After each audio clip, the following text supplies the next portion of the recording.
How to get your TikTok account unbanned. Hello everyone, and let's get started with today's quick tutorial. So first of all, head over to any of your browser and on the search bar, you have to search for TikTok support. Here you will notice the link provided by TikTok Help Center. You have to tap on contact. Doing so, you will see different options. Click on the first one, which is support.tiktok.com. Here you can see popular articles. You can find the account ban section here. And if not found, you can tap in the search button and search for banned. Doing so, you will receive various reasons for your account ban. You can click on any of them. And after that, from the jump to section, search for how to appeal if your account or TikTok account is banned. Here you will see appeal this decision. Just tap on it. It will drag you to another page whereby you can see various guidelines.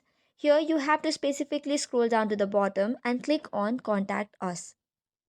Now in this page you are supposed to give your email address, username and then the topic. From the drop down menu, you have to select for account ban and suspension. Similarly, from tell us more, you have to choose if it is restricted by age or not age related issue. And in how can we help, you have to mention how your account was banned from some reason and now you want it unbanned. Once this is all done, you have to ensure the conformity and submit it. And just by that, you will receive the email from the TikTok help itself. So that's all for today. For more such contents, do not forget to hit the like and subscribe button.